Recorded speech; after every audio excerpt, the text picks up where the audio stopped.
And then in your handout in the jail study committee on page 2 is the inmate numbers from yesterday. So, and divided as far as state inmates, pretrial, sentence, misdemeanors, pretrial, and sentence. So, but today what we're here as far as jail study committee is to hear from TCI about the CCP program and just about the standards, and then Jim Hart from CTAS, who is their jail management consultant, who has been doing work for the sheriff and myself for about 2 years on this. And so, Mr. Chairman, just whenever you guys... Thank you, Mayor. I have committed to some of the members that we would complete this within the hour, so 1 hour. As you move through it, kind of keep that in the back of your mind. They've got some other appointments they got to be at, so we do appreciate y'all coming up and being with us, I'll tell you that. Charlady Phillips, you're recognized. Thank you. Do we have any visitors? If not, we have no old business. We'll get straight to the new business, which is the inmate data for Tuesday. It is in the back of this little handout. It shows how many inmates we have today. And I guess I'm going to go ahead and turn it over to Bob Bass and let him run with it. I will do my best, but I've been accused of being able to talk about a raindrop for 4.5 hours. But I tell you what we'll do, we'll run this really, really fast.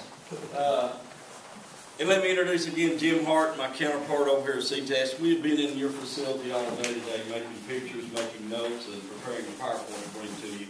I want to thank you so much for starting a County Corrections Partnership. It's a new initiative we started in January. It's a different way of doing business. Instead of having committees that are task force based, this is education based.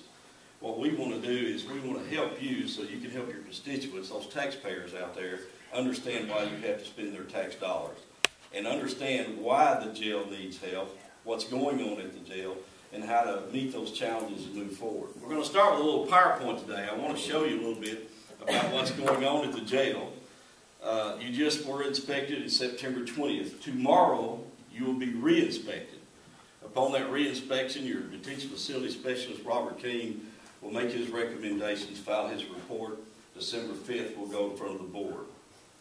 It doesn't look very hopeful that you'll get your certification.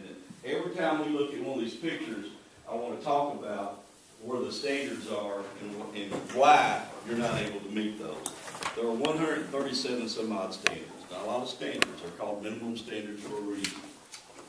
This is your booking room as I walked into it this morning. We're staging people for court. And we got females mixed right down through here. That's a female, that's a female, these are males. Sight and sound, you can't do that. Can't have female inmates sitting next to male inmates. Can't do that. This is referred to in your jail as the SLAM, I believe. And the correction staff is here, and I want to thank them, the upper jail administrative staff were wonderful today. Very helpful in helping us get the data we wanted to put together for this. This is something we see quite often in an adequate jail where you have to make repairs on old equipment because they don't even make the equipment anymore. It doesn't exist. So right now, you've had to empty out, how many beds would you say it is? I'd say close to 50, about 50. We can't even utilize. So we basically had to take those inmates and put them in somewhere else in the jail which we don't have room for. Today you're overcrowded by 60, nearly 70 inmates, I think. Next slide. Shower. This is a typical shower in the old side of the jail. You see the mortar coming off. You see mold. It's atypical. One that's outdated like this. Part of that is going to be maintenance. Part of that is going to be housekeeping. But let me tell you, inmates have 24 hours to sit around back there and think about how they're going to tear our jail up. And when we take a jail designed to hold, let's say, 250 inmates, and we put 370 in it, what's going to happen? Things like this. My next slide. I actually put my hand in some of the water back there today. That inmate turned a shower on. It's not hot. Now, we turned that over to the maintenance people myself today, and the jail staff were not made aware of that. Inmates had not brought that complaint to them. But they saw my shirt, saw Jim and I back there, and they always take advantage of that. You know, they see the jail inspector walking through their jail, and they're going to say something. So I actually tested the water.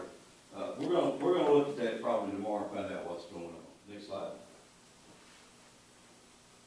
This is still the slam area, the old part of the jail, where you don't have good ventilation.